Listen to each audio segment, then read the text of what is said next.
Bismillahirrahmanirrahim. Assalamualaikum warahmatullahi wabarakatuh. Pada kesempatan ini saya akan mempresentasikan proposal PTK saya yang berjudul Penerapan Pembelajaran Value Klarifikasi Teknik untuk meningkatkan aktivitas dan hasil belajar siswa, materi perumusan dan pengesahan Pancasila sebagai dasar negara, kelas 7B MTS Negeri 2 Lombok Timur, tahun pelajaran 2020-2021.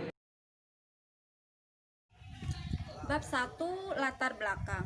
Adapun yang menjadi latar belakang penelitian ini, seperti yang kita ketahui bahwa kualitas suatu bangsa dapat dilakukan melalui peningkatan mutu pendidikan. Lembaga UNESCO yang bergerak di bidang pendidikan mencanangkan 4 pilar pendidikan, yaitu learning to know, learning to do, learning to be, learning to live together.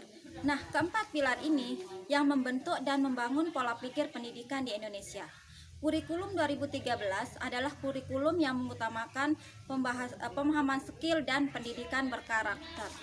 Nah, di sini siswa dituntut untuk aktif dalam berdiskusi maupun berpresentasi. Pembelajaran PPKN menerapkan siswa memiliki kepribadian yang baik.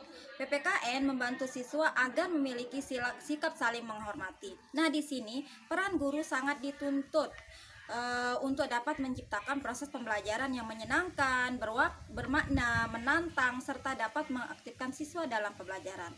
Selama ini, pembelajaran di MTS Negeri 2 Lombok Timur, khususnya kelas 7, pelaksanaan pembelajarannya masih rendah. Hal ini karena aktivitas belajar siswa masih rendah. Kemudian proses pembelajaran yang cenderung menggunakan metode ceramah dan tidak adanya variasi di dalam pembelajaran, sehingga membuat siswa menjadi pasif. Pada waktu guru meminta siswa menganalisis topik yang dibahas, siswa seolah-olah bekerja semuanya. Tetapi ketika siswa diminta untuk presentasi ke depan, hanya beberapa orang saja yang mengacukan tangan. Nah, adapun rumusan masalah dalam penelitian ini adalah yang pertama, bagaimanakah deskripsi gambaran penerapan value klarifikasi teknik untuk meningkatkan aktivitas belajar.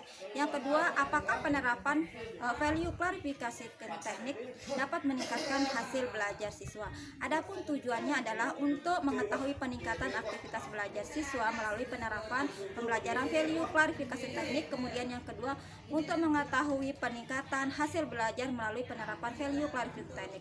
Adapun manfaat dari penelitian ini sangat bermanfaat bagi siswa, bagi guru, bagi peneliti maupun bagi kepala sekolah. Bab 2, kajian pustaka. Yang pertama, pembelajaran value klarifikasi teknik. Value klarifikasi teknik adalah suatu model pembelajaran yang membantu peserta didik menentukan suatu nilai yang dianggap baik untuk mengatasi suatu permasalahan. Menurut Jahiri, langkah-langkah pembelajaran value klarifikasi teknik secara umum adalah sebagai berikut. Yang pertama, penentuan stimulus. Yang kedua, penyajian stimulus. Yang ketiga, penentuan posisi atau pilihan individual atau kelompok. Kemudian yang keempat, menguji alasan. Yang kelima, penyimpulan dan pengarahan. Dan yang keenam, tindak lanjut. Kemudian yang kedua, aktivitas belajar. Menurut Paul Dietrich, kegiatan siswa digolongkan menjadi 1. Visual activity, 2. Oral activity, 3. Listening activity, 4. Reading activity, 5. Motor activity, 6. Mental activity, dan yang terakhir emotional activity. Kemudian yang terakhir, hasil belajar. Menurut Mulyasa, hasil belajar itu adalah prestasi siswa secara keseluruhan yang menjadi indikator kompetensi perubahan perilaku. Sedangkan menurut Jamarah, hasil belajar adalah apa yang dihasilkan oleh siswa melalui setelah adanya aktivitas belajar. Yang bab 3 adalah metodologi penelitian. Yang pertama, setting penelitian. Adapun tempat penelitian ini akan dilaksanakan yaitu di MTS Negeri 2 Lombok Timur. Kemudian waktu penelitiannya yaitu tanggal 24 Agustus sampai dengan 30 September. Adapun yang menjadi subjek adalah kelas 7B yang berjumlah 29 orang yang terdiri dari 12 laki-laki dan 17 perempuan. Kemudian yang kedua, desain penelitian. Desain penelitian berbentuk 2 siklus menggunakan penelitian tindakan kelas dari Kemis.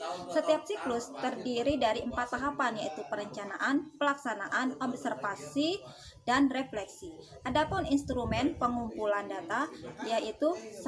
Instrumen penilaian pelaksanaan pembelajaran di kelas, yang kedua instrumen penilaian aktivitas belajar siswa, yang ketiga instrumen penilaian atau tes. Adapun teknik pengumpulan data yaitu akan dilakukan melalui observasi, tes, wawancara, dokumentasi, dan angket. Sedangkan analisis data menggunakan statistik deskriptif sederhana.